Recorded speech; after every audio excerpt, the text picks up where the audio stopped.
ब्रह्मणस्पते स्वामिनश्रीयतागुं रैसतमां नश्यतीपतिः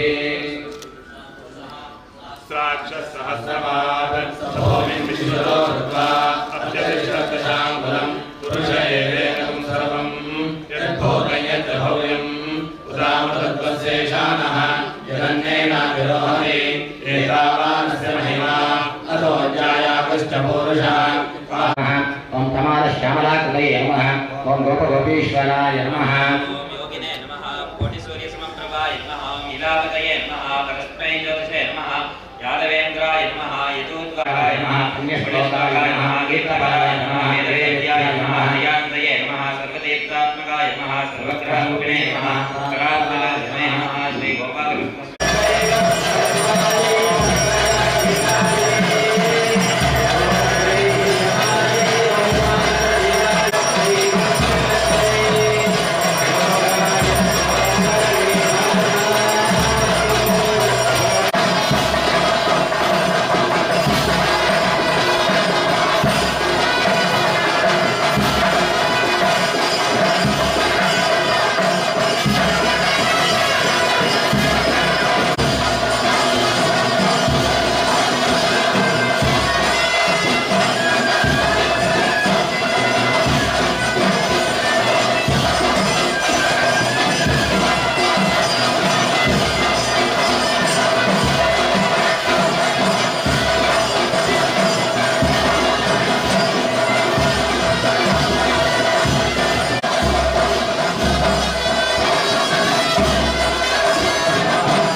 शिवनाचार्यणानन्दाभ्यमः उपवेदार्थमक्षरान् समर्पयामि वस्त्रोपवेदान्तयाचमनिमाचमनीं समर्पयामि नन्दाभ्यमः पुष्पाणि समर्पयामि अथ नाम पूजां करिष्ये केशवाय नमः नारायणाय नमः माधवाय नमः गोविन्दाय नमः विष्णवे नमः मधुसूदनाय नमः त्रिवासुदेवाय नमः प्रद्युम्नाय नमः अनिरुद्धाय नमः पुरुषोत्तमेन तस्मै श्रीगुरवे नमः श्रीकृष्णदेवರಿಗೆ ಬ್ರಹ್ಮಕುಮಾರಶೇಖರ ಗುರುಚರಣಾರವಿಂದಕಾಣಿಕೆ ಗಳಾಗಿರ್ತಕ್ಕಂಥ BM ಸುಕುಮಾರ್ ಶೆಟ್ಟರು ಇದೆ. ಗಣ್ಯ ವ್ಯಕ್ತಿಗಳ ಹಾಗೂ ಈ ಒಂದು ಕಾರ್ಯದಲ್ಲಿ ವಿಶೇಷವಾಗಿ ಸಹಕರಿಸಿದ ಶ್ರಮಿಸಿದ ವ್ಯಕ್ತಿಗಳ ಒಂದು ಗೌರವದ ಜೊತೆಗೆ ವಿದ್ಯಾರ್ಥಿಗಳಿಗೆ ಉತ್ತಮವಾಗಿ ವಿದ್ಯಾಭ್ಯಾಸವನ್ನು ಮಾಡಿರ್ತಕ್ಕಂತಹ ವಿದ್ಯಾರ್ಥಿಗಳಿಗೆ ಒಂದು ಸನ್ಮಾನದ ಒಂದು ಕಾರ್ಯವೂ ಸಹ ಇಲ್ಲಿ ನಡೆದಿರುವುದು ಅತ್ಯಂತ ಸಂತೋಷಕರವಾದಂತಹ ಒಂದು ವಿಷಯ. ಅನೇಕ ವರ್ಷಗಳಿಂದ ಸುಕುಮಾರ ಶೆಟ್ಟರು ನಡೆಸ್ತಾ ಇರತಕ್ಕಂತಹ ವಿದ್ಯಾ ಸಂಸ್ಥೆಗಳಲ್ಲಿ ಅಧ್ಯಯನವನ್ನು ಮಾಡ್ತಾ ಇರತಕ್ಕಂತಹ ವಿದ್ಯಾರ್ಥಿಗಳು ನಾವು ವಿಶಿಷ್ಟ ವ್ಯಕ್ತಿಗಳು ಅಂತ ಹೇಳುವುದಕ್ಕೆ ಕಾರಣ ಏನು ಅಂತಂದರೆ, ನಮ್ಮ ದೇಶದ ಶಾಲೆಗಳಲ್ಲಿ ಕಾಲೇಜುಗಳಲ್ಲಿ ಓದುವಂತಹ ವಿದ್ಯಾಭ್ಯಾಸವನ್ನು ಮಾಡ್ತಾ ಇರತಕ್ಕಂತಹ ಮಕ್ಕಳು ನಮ್ಮ ದೇಶದ ಒಂದು ಅಖಂಡ ಸಂಪತ್ತಾಗಿದ್ದಾರೆ, ಒಂದು ವಿಶೇಷವಾದಂತಹ ಭವಿಷ್ಯವಾಗಿದ್ದಾರೆ ನಮ್ಮ ದೇಶಕ್ಕೆ. ಹಾಗಾಗಿ ಇವತ್ತು ಇಷ್ಟು ಜನ ವಿದ್ಯಾರ್ಥಿಗಳು ಇಷ್ಟು ದೊಡ್ಡ ಸಂಖ್ಯೆಯಲ್ಲಿ ಇಲ್ಲಿಗೆ ಬಂದಿರುವುದು ಅತ್ಯಂತ ಸಂತೋಷಕರವಾದಂತಹ ಒಂದು ವಿಷಯ. ಹಾಗೂ ವಿಶೇಷ ವ್ಯಕ್ತಿಗಳು ಇಲ್ಲಿಗೆ ಆಗಮಿಸಿರುವುದು, ಅನೇಕ ಕ್ಷೇತ್ರಗಳಲ್ಲಿ ವಿಶೇಷವಾದಂತಹ ಸಾಧನೆಗಳನ್ನು ಮಾಡಿರ್ತಕ್ಕಂತಹ ವ್ಯಕ್ತಿಗಳು ಸಹ ಇಲ್ಲಿಗೆ ಆಗಮಿಸಿರುವುದು ಅತ್ಯಂತ ಸಂತೋಷಕರವಾದಂತಹ ಒಂದು ವಿಷಯ. ಇವತ್ತು ಕೃಷ್ಣ ಪರಮಾತ್ಮನ ಒಂದು ಪ್ರತಿಷ್ಠಾ ಕುಂಭಾಭಿಷೇಕ ಕಾರ್ಯಕ್ರಮವು ಸಂಪನ್ನವಾಗಿದೆ. ಕೃಷ್ಣ ಪರಮಾತ್ಮನ ಬಗ್ಗೆ ಹೇಳುವಾಗ ಪ್ರಸಿದ್ಧವಾಗಿ ನಾವು ಹೇಳುವಂತಹ ಮಾತು ಅಂತಂದರೆ ಕೃಷ್ಣಂ ವಂದೇ ಜಗದ್ಗುರುಂ ಅಂತ. ಇದರ ಅರ್ಥ ಏನು, ಯಾಕೆ ಜಗದ್ಗುರು ಅನ್ನುವಂತಹ ಶಬ್ದವನ್ನು ನಾವು ಕೃಷ್ಣನಿಗೆ ಹೇಳ್ತೀವಿ ಅಂತಂದರೆ, ಈ ಸಾಮಾನ್ಯವಾಗಿ ಈ ಜಗದ್ಗುರು ಅನ್ನುವಂತಹ ಶಬ್ದವನ್ನು ಎಲ್ಲ ಕಡೆಯೂ ನಾವು ಹೇಳುವುದಿಲ್ಲ, ಹಾಗೆ ಹೇಳಲಿಕ್ಕಾಗುವುದೂ ಇಲ್ಲ. ಈ ಶಬ್ದವನ್ನು ಹೇಳಬೇಕು ಅಂತಂದರೆ ಆ ವ್ಯಕ್ತಿಗೊಂದು ವಿಶೇಷವಾದಂತಹ ವೈಶಿಷ್ಟ್ಯ ಇರಬೇಕು, ಒಂದು ವಿಶೇಷವಾದಂತಹ ಸಾಮರ್ಥ್ಯವಿರಬೇಕು, ಎಲ್ಲದಕ್ಕಿಂತಲೂ ಮೇಲಾಗಿ ಉತ್ಕೃಷ್ಟವಾದಂತಹ ಜ್ಞಾನವಿರಬೇಕು. ಒಂದು ಜ್ಞಾನ ಹಾಗೂ ಆ ಜ್ಞಾನಕ್ಕೆ ತಕ್ಕಂತಹ ಸಾಮರ್ಥ್ಯ ಮೊದಲಾದಂತಹ ಗುಣಗಳೆಲ್ಲವೂ ಇದ್ದಾಗ ಮಾತ್ರ ನಾವು ಎಲ್ಲದಕ್ಕಿಂತ ಉತ್ಕೃಷ್ಟವಾದಂತಹ ಸಾಮರ್ಥ್ಯ ಇದ್ದಾವಾಗ ಮಾತ್ರ ನಾವು ಜಗದ್ಗುರು ಎಂಬುದಾಗಿ ಹೇಳುವುದಕ್ಕೆ ಸಾಧ್ಯ ಆಗುತ್ತೆ. ಯಾಕೆ ಅಂತ ಕೇಳಿದರೆ, ಗುರು ಅಂತಂದರೆ ಯಾರು? ಶಿಷ್ಯನಿಗೆ ಇರತಕ್ಕಂತಹ ಅಜ್ಞಾನವನ್ನು ಹೋಗಲಾಡಿಸಿ ಎಲ್ಲ ವಿಧವಾದಂತಹ ಅವನ ಉದ್ಧಾರಕ್ಕೆ ಬೇಕಾಗಿರುವಂತಹ ವಿಚಾರಗಳನ್ನು ಅವನಿಗೆ ಉಪದೇಶ ಮಾಡತಕ್ಕಂಥವನು ಗುರು. ಅದರಲ್ಲೂ ಲೋಕದಲ್ಲಿ ಈ ಜ್ಞಾನ ಅನ್ನೋದೇನಿದೆಯೋ ಇದರಲ್ಲಿ ಒಂದು ಜ್ಞಾನ ಇದೆ, ಒಂದು ವಿಷಯದ ಬಗ್ಗೆ ನಾವು ಜ್ಞಾನವನ್ನು ಪಡ್ಕೊಂಡಿದ್ದೀವಿ. ಆದರೆ ಏನಾಗುತ್ತೆ ಅಂತಂದರೆ ಅದಕ್ಕಿಂತಲೂ ಮೇಲೆ ಒಂದು ವಿಚಾರ ಇರುತ್ತೆ, ಅದರ ಜ್ಞಾನವೂ ನಮಗೆ ಬೇಕಾಗಿರುತ್ತೆ. ಅದನ್ನು ತಿಳ್ಕೊಂಡಾಗಿದೆ ಅಂತಂದ ಮೇಲೆ ಪುನಃ ಅದರ ಮೇಲೆ ಇನ್ನೊಂದು ವಿಚಾರ ಇದ್ದೇ ಇರುತ್ತೆ, ಪುನಃ ಅದರ ಜ್ಞಾನವನ್ನು ನಾವು ಪಡ್ಕೊಳ್ಬೇಕಾಗಿರುತ್ತೆ. ಅದನ್ನು ಪಡ್ಕೊಂಡಾದ ಮೇಲೆ ಪುನಃ ಅದರ ಮೇಲಿನ ವಿಚಾರ, ಅದರ ಮೇಲಿನ ವಿಚಾರ, ಅದರ ಮೇಲಿನ ವಿಚಾರ, ಹೀಗೆ ಎಷ್ಟು ವಿಚಾರಗಳನ್ನು ತಿಳ್ಕೊಂಡ್ರೂ ಸಹ ಇನ್ನು ಅದರ ಮೇಲಿನ ವಿಚಾರ ಅನ್ನೋದೊಂದು ಇದ್ದೇ ಇರುತ್ತೆ, ಅದನ್ನು ತಿಳ್ಕೊಳ್ಬೇಕಾಗಿ ಇರುತ್ತೆ.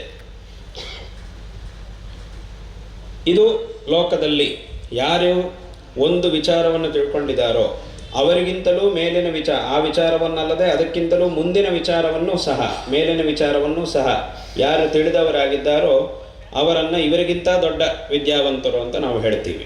ಇವರು ವಿದ್ಯಾವಂತರು, ಆದರೆ ಇವರಿಗಿಂತಲೂ ತುಂಬ ತಿಳಿದಿರುವವರು ಇನ್ನೊಬ್ಬರು, ಅವರಿಗಿಂತಲೂ ತುಂಬ ತಿಳಿದಿರುವವರು ಇನ್ನೊಬ್ಬರು ಅಂತ ಹೀಗೆಲ್ಲ ನಾವು ಅವರ ಬಗ್ಗೆ ಹೇಳ್ತೀವಿ. ಈ ರೀತಿಯಾಗಿ ಹೋಗ್ತಾ ಇದ್ದರೆ ಕೊನೆಗೆ ಒಂದು ಕಡೆಗೆ ಅದು ನಿಲ್ಲುತ್ತೆ.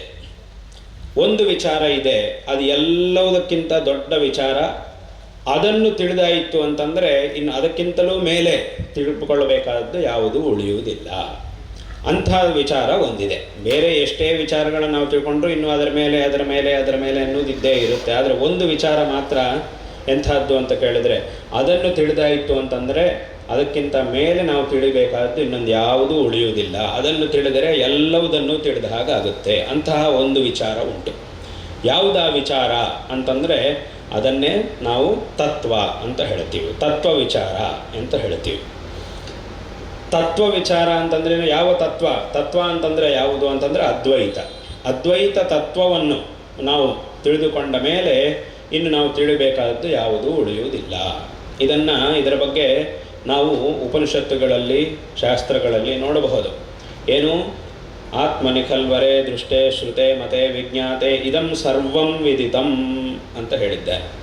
ಈ ಆತ್ಮತತ್ವವನ್ನು, ಈ ಅದ್ವೈತ ತತ್ವವನ್ನು ತಿಳ್ಕೊಂಡಾಯಿತು ಅಂತಂದರೆ ಇದಂ ಸರ್ವಂ ವಿದಿತಂ, ಇನ್ನು ಎಲ್ಲವುದನ್ನು ತಿಳಿದ ಹಾಗೆ ಇನ್ನು ತಿಳ್ಕೊಳ್ಬೇಕಾದ್ದು ಯಾವುದೂ ಉಳಿಯುವುದಿಲ್ಲ. ಅದಕ್ಕಿಂತಲೂ ಮೇಲಿನ ವಿಚಾರ ಅಂತ ಯಾವುದೂ ಉಳಿಯುವುದಿಲ್ಲ. ಬೇರೆ ಎಷ್ಟು ಈ ತತ್ವಕ್ಕಿಂತ ಭಿನ್ನವಾದ ವಿಚಾರಗಳನ್ನು ಎಷ್ಟು ತಿಳ್ಕೊಂಡ್ರೂ ಇನ್ನೂ ಅದರ ಮೇಲೆ ಅನ್ನೋದಿದ್ದೇ ಇರುತ್ತೆ. ಹಾಗಾಗಿ ಅಂತಹ ಒಂದು ತತ್ವವೇ ಅದ್ವೈತ ತತ್ವ ಅಂತಂದರೆ. ಹಾಗೂ ಇನ್ನು ಅನೇಕ ಕಡೆಗಳಲ್ಲಿ ಅದೇ ಒಂದು ಉಪನಿಷತ್ತಿನಲ್ಲಿ ಒಂದು ಕಥೆ ಇದೆ. ಏನು ಅಂತಂದರೆ, ಒಬ್ಬ ಮಗ ಅವನನ್ನು ತಂದೆ ಗುರುಕುಲಕ್ಕೆ ಕಳಿಸಿದ್ದಾನೆ. ಗುರುಕುಲಕ್ಕೆ ಹೋಗಿ ಅಲ್ಲಿ ಸುಮಾರು ವರ್ಷಗಳ ಕಾಲ ಅಧ್ಯಯನ ಮಾಡಿಕೊಂಡು ಮಗ ವಾಪಸ್ ಮನೆಗೆ ಬಂದಿದ್ದಾನೆ. ಬರುವಾಗ ಅವನು ನಡ್ಕೊಂಡು ಬರುತ್ತಾ ಇರುವುದನ್ನು, ಅವನು ಬರ್ತಿದ್ದಾನೆ ಅಂಥೇಳಿ ತಂದೆ ಮನೆ ಹೊರಗೆ ಹೋಗಿ ನಿಂತುಕೊಂಡು ಕಾಯ್ತಾ ಇದ್ದ. ಅವನು ನಡ್ಕೊಂಡು ಬರ್ತಾ ಇದ್ದ ಮಗ. ಆ ಮಗ ಬರ್ತಿರುವಾಗಲೇ ಅವನು ನಡ್ಕೊಂಡು ಬರುವುದು ನೋಡಿದ್ರೇ ತಂದೆಗೆ ಗೊತ್ತಾಯಿತು, ಇವನಿಗೆ ವಿಪರೀತ ಅಹಂಕಾರ ಬಂದುಬಿಟ್ಟಿದೆ ಅಂತ. ನಾವು ಲೋಕದಲ್ಲಿ ನೋಡ್ಬೋದು, ಅಹಂಕಾರಿಗಳಾಗಿರ್ತಕ್ಕಂತಹ ವ್ಯಕ್ತಿಗಳ ಆ ಸ್ವಭಾವವೇ ಒಂದು ರೀತಿಯ ಬೇರೆ ಥರ ಇರುತ್ತೆ. ನೋಡಿದ್ರೇ